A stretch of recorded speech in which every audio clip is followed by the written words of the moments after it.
Hey there, friends. Happy Moon Day to you. It's Moon Day, November the 4th. Tomorrow is my little boy's 33rd birthday. I always think that when you have a double digit that you're going to have a year that's just all kinds of wonderful. It's just like, it's super cool when you have a double digit for your birth year. So happy birthday to my little boy. Not 33 is not little. 33 is a young man, but you know, they're always going to be my little boys. I have, whoa, looky. It is a big, huge mama journal. I think I chatted with you guys about that I am trying to pick up pieces and parts of things that I have worked on this year and have not finished. And it is, it's a fun project because it kind of allows you to go back and see what you've worked on. And, you know, of course, it's the end of the year, so I'm decluttering and de-stashing and things like that, you know, just kind of getting ready for a new decade, 2020. Can you believe it? I pulled this journal together over the past day and a half, so I wanted to show it to you. It will be going in the shop a little later on today. Sip of coffee.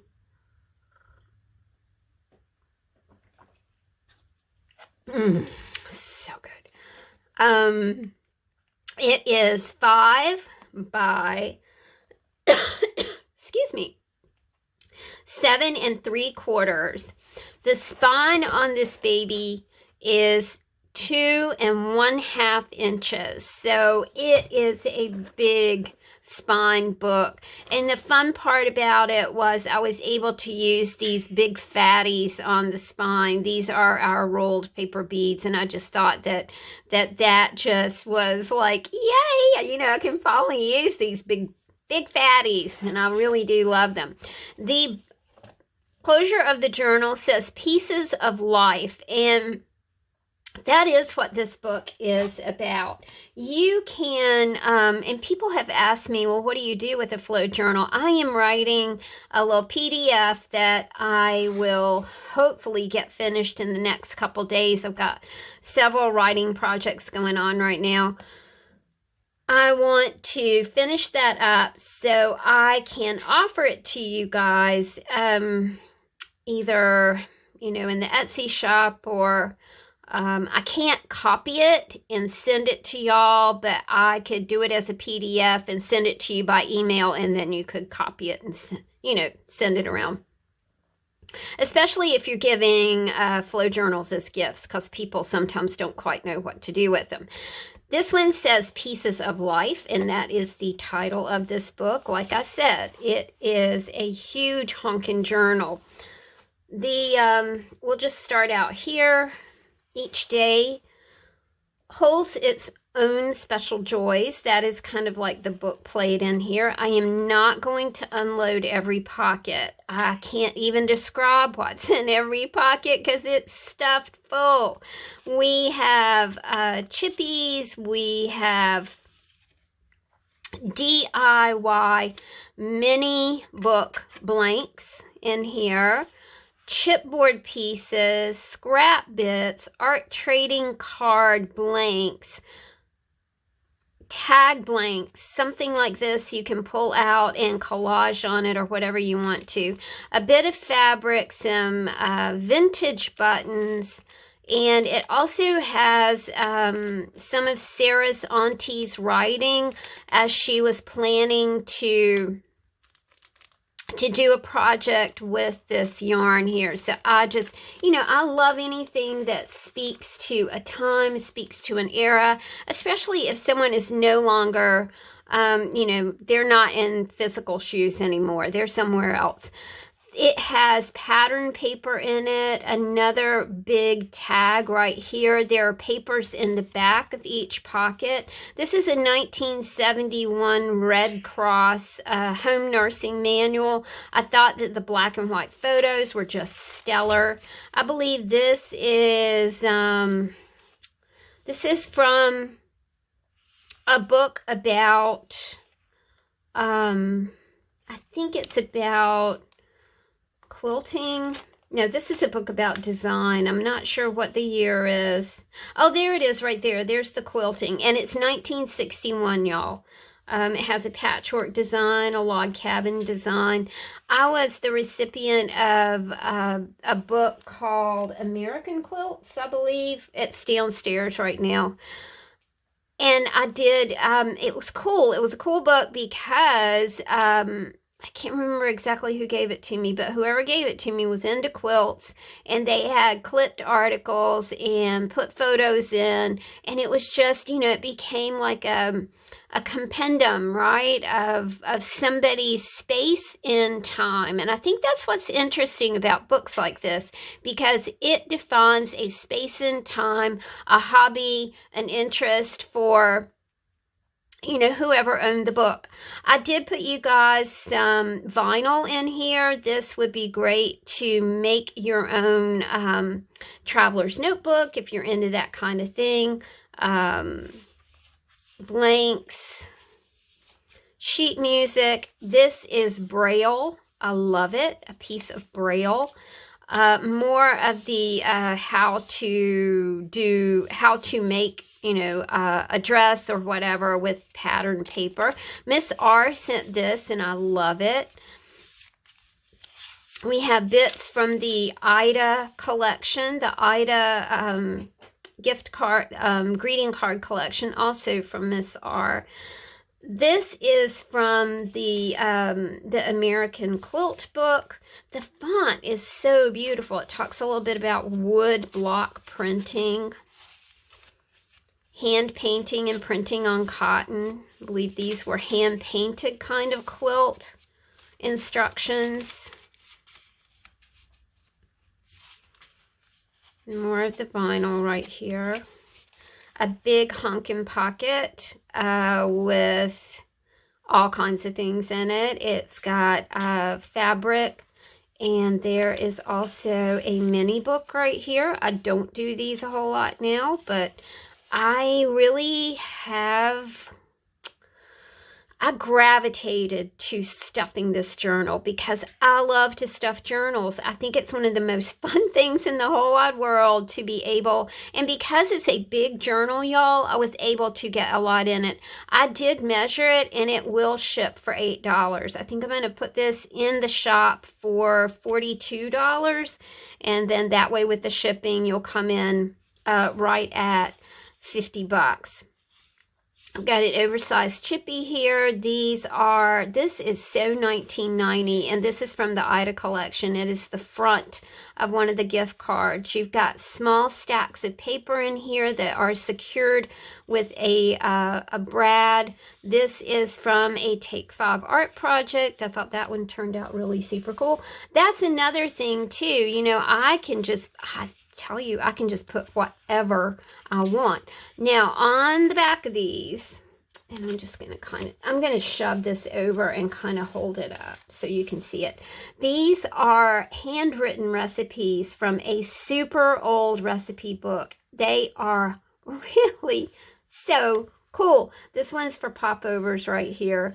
The writing is just beautiful. The paper is beautiful. The paper is super chippy, which is why I did not arrange it as a page.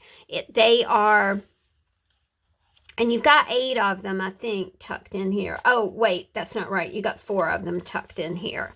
So just look in the back of your pockets, and you'll find vintage writing on vintage paper. Really absolutely beautiful.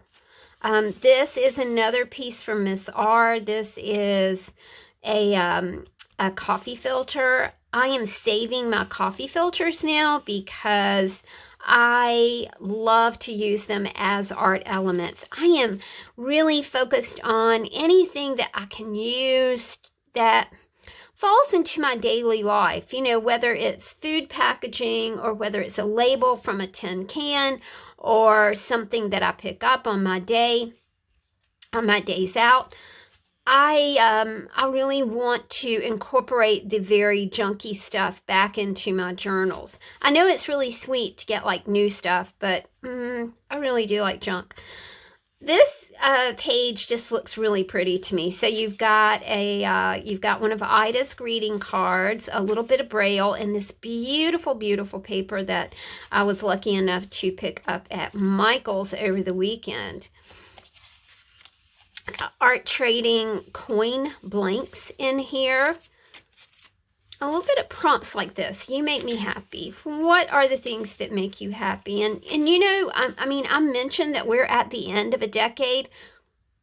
We're at the end of a decade. A decade. What did you do this decade? What do you intend to do in the future decade? This is a note to Grandma from Andrea and Matt.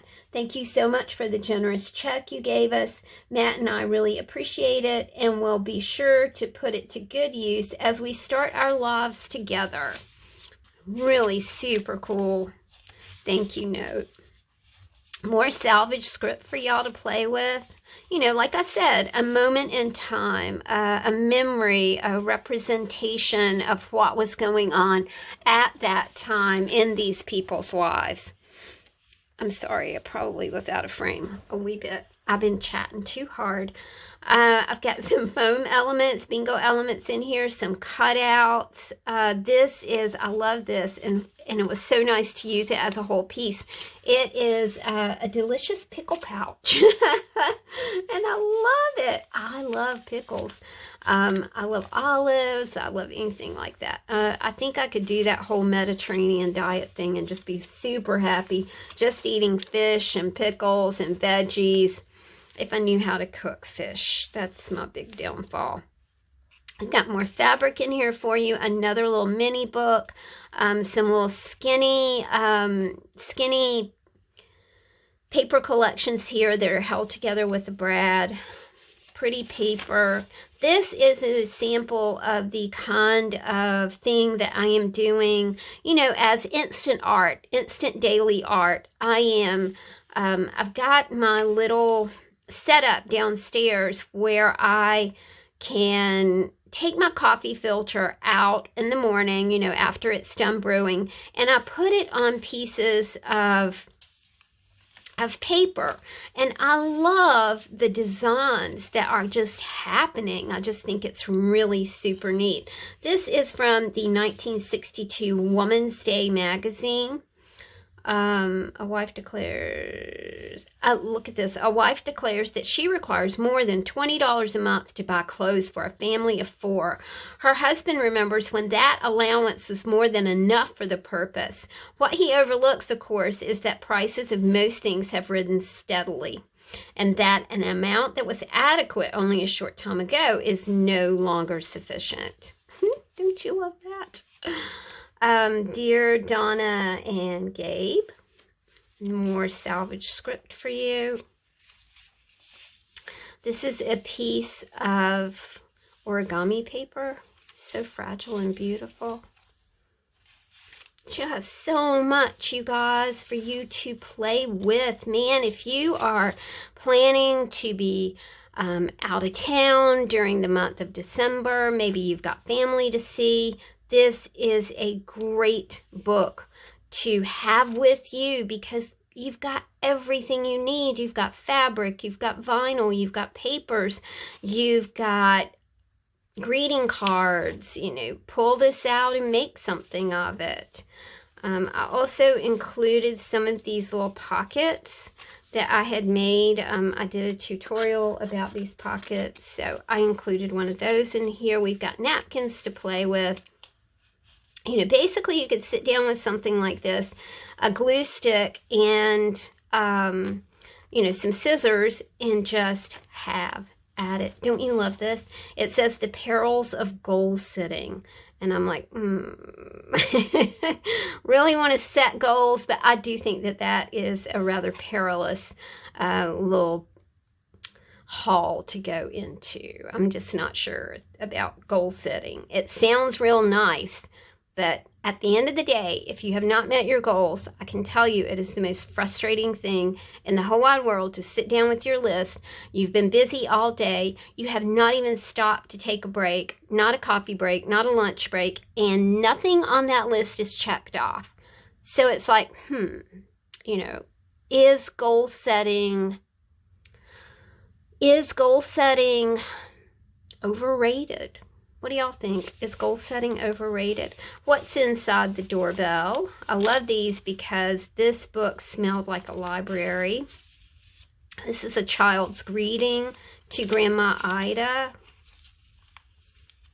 Another bit. This almost looks like it's from a Reader's Digest. But like I said, people send me these boxes of papers and I'm like, oh, and I just start making a journal with them. I think it's the most fun thing in the whole wide world. This is a universal antidote for poisoning. Tea, milk of magnesia, and burned toast. Y'all know that, right? Burned toast is so good for your tummy. This morning I accidentally burned a piece of toast and Chris was like, are you going to eat that? I'm like, oh yeah. If you got tummy trouble, you know all about eating burned toast, how good it is for you. More of the pattern paper instructions. You know, and then by this time, we almost get to where we cannot even manage the book anymore, which is where the fun really starts, right? Comeback of the Quilt. This is from Reader's Digest, another article.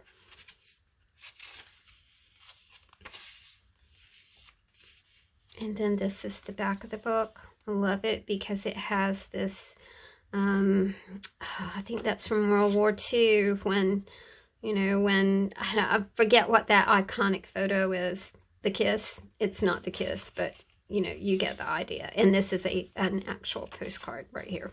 All right, guys, this is going in the shop today for $42. I do have another big journal that I am working on. It is not a fabric covered journal. It is, I created it from a 1984 Reader's Digest condensed books, and it's purple, and it is, I like purple, so I know y'all like purple too.